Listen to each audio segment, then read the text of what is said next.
Hai guys, kembali lagi di channel Putra Sinemak. Makasih ya yang udah klik video aku. Semoga kalian diberikan kesehatan dan rezeki yang berlimpah. Di video kali ini aku akan membawakan alur drama berjudul When the Phone Rings. Tanpa berlama-lama, langsung saja ke alur filmnya.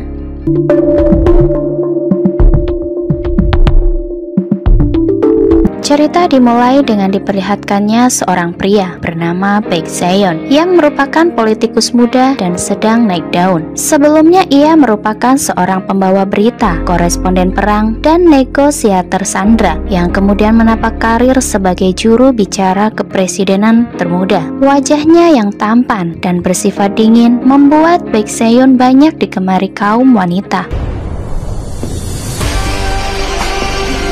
Sampai suatu saat ia menikah dengan seorang wanita bernama Hong Hae-jo yang merupakan seorang penerjemah bahasa isyarat dan memiliki masa lalu yang kelam. Sewaktu kecil, Hae-jo mengalami kecelakaan yang mengakibatkan ia harus kehilangan pendengarannya. Meski tumbuh dengan keterbatasan, dia mampu membangun karirnya dengan baik hingga bisa menginspirasi banyak orang. Hae-jo merupakan anak kedua dari petinggi media di Korea Selatan. Awalnya keluarga Hong akan menikahkan anak pertama mereka bernama Hong In-a. Namun Hong In-a kabur pada hari pernikahan sehingga Hae-jo bersedia menggantikan kakaknya, dan pernikahan mereka bukan dilandaskan oleh cinta melainkan kepentingan politik dan bisnis keluarga.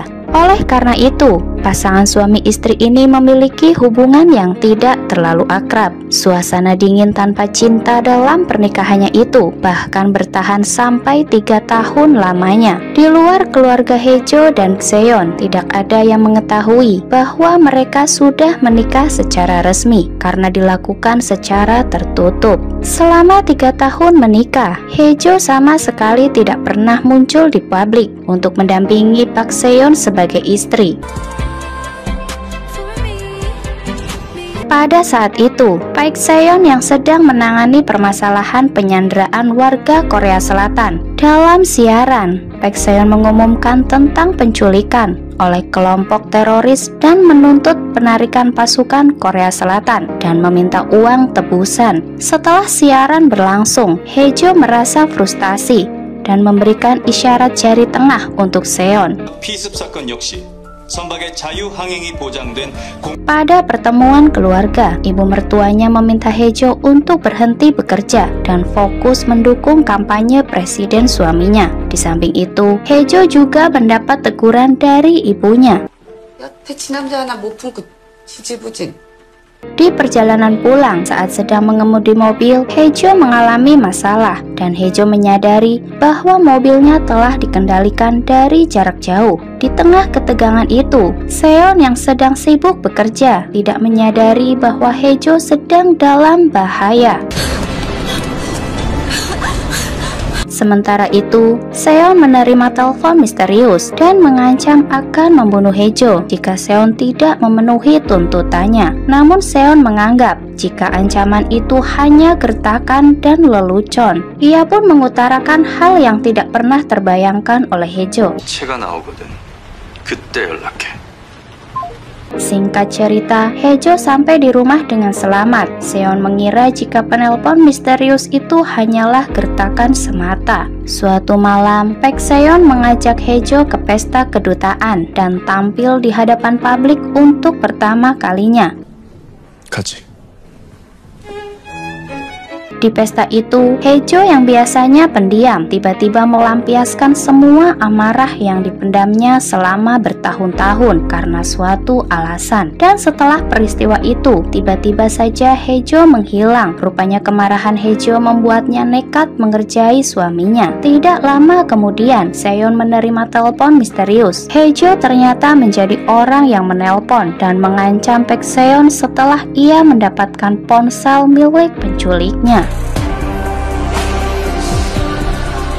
Hejo melakukan ancaman yang dilakukan oleh penculiknya dengan melakukan teror lewat sambungan telepon internasional yang terenkripsi. Dikenal orang sebagai perempuan tunawicara, ternyata Hejo mempunyai rahasia besar. Rupanya selama ini Hejo bisa bicara. Ia hanya berpura-pura di depan suami dan orang-orang di sekitarnya. Setelah mengetahui bahwa Hejo benar-benar mengalami penculikan, membuat Seon sangat marah dan akan menangkap sang penculik dengan tangannya sendiri. Seon mulai mencari tahu mana saja yang terluka pada istrinya. Dan tak hanya itu, Seon juga melihat mobil yang ditumpangi Hejo saat kejadian. Banyak bekas tusukan senjata tajam. Namun saat memeriksa kamera dashboard, rupanya kamera itu tidak merekam apapun. 하나도 안 찍혀있어? Setelah kejadian itu, Seon mengkhawatirkan keadaan Hejo. Ia ingin Hejo berhenti bekerja dan tetap tinggal di rumah. Namun Hejo ingin tetap terus bekerja, meski ibu mertuanya juga menyuruhnya untuk berhenti bekerja. Oleh karena itu, Seon meminta petugas keamanan untuk menjaganya selama ia bekerja. Keesokan harinya, Hejo bekerja sebagai penerjemah di pengadilan. Setelah selesai menjalani persidangan, pengawal Hejo yang sedang menunggu Hejo di toilet tiba-tiba harus membantu kegaduhan. Namun setelah kembali ke toilet, pengawal tidak menemukan Hejo di sana. Pengawal segera mencari Hejo dan melaporkan pada Seon. Setelah pencarian cukup lama, Hejo ditemukan bersama seorang pria di suatu taman. Pria itu bernama Ji Sang-woo. Ia merupakan senior saat Hejo kuliah. Ia sangat tertarik pada Hejo, namun tiba-tiba menghilang 3 tahun lalu. Rupanya Sang-woo pernah belajar bahasa isyarat agar bisa dekat dengan Hejo. Para pengawal melaporkan kejadian ini pada Seon. Seon sedikit kesal dan meminta pengawal mengirimkan foto pria tersebut. Pria itu terlihat tampan dan Hejo terlihat bahagia ada di sampingnya. Seon lalu meminta pengawal untuk mengantarkan Hejo pulang ke rumah.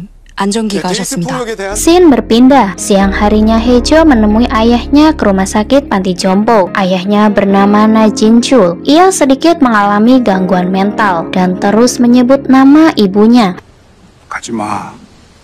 Hanya dengan ayahnya, Hejo bisa leluasa berbicara. Ayahnya ingin jika putrinya menjadi pembicara. Makanya ia mengizinkan Kim Yeon, istrinya, pergi membawa putri mereka. Semenjak hidup sebagai putri kedua dari keluarga Hong, Hejo berkata jika hidupnya tidak bisa tenang dan ingin mengakhiri semuanya.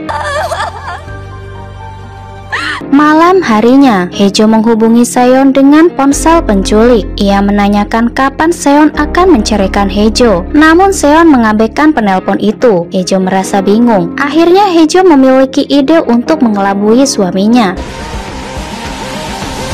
Ia lalu mengenakan pakaian dinas yang diberikan oleh ibunya dan memotret pahanya, lalu mengirim foto itu pada Seon. Akan tetapi, Seon tidak percaya jika itu paha Hejo. Penelpon itu tertawa. Ia lalu berkata jika Hejo memiliki tai lalat yang unik di pahanya. Sementara itu, Seon cerita dengan rekannya, siapakah orang yang selama ini mengancamnya, dan Seon juga menceritakan jika penelpon itu juga mengirim foto tubuh istrinya. Yoongjin berkata jika ini jelas adalah perselingkuhan. Lalu Seon memerintah bawahannya untuk memeriksa CCTV yang ada di jalan. Rupanya hasilnya menunjukkan jika ada seseorang masuk ke dalam mobil istrinya itu tanpa paksaan. Scene berpindah. Malam itu Hejo kembali menelpon Seon dengan telepon penculik. Namun saat telepon terhubung, Hejo mendengar suara ledakan. Hejo lalu bergegas pulang. Rupanya Seon tidak ada di rumah. Pagi harinya, Hejo mendengar berita jika terjadi ledakan hebat di kantor Seon. Di sana polisi mendapatkan rekaman CCTV terduga pelaku pengeboman. Salah satu korban mengatakan jika belakangan ini ada orang mengancam dan menelponnya berkali-kali. Tidak lama kemudian, Seon datang dan ia terlihat sedikit kacau. Bajunya terlihat kusut dan sedikit terluka, seperti dari tempat kebakaran. Seon lalu mendekati Haejo dan berkata, jika ada sisi lain yang tidak ia ketahui dari Haejo, maka ia akan mencari tahu sendiri. Seon lalu menarik rok Haejo untuk memastikan tanda di paha Haejo, namun Haejo menahannya.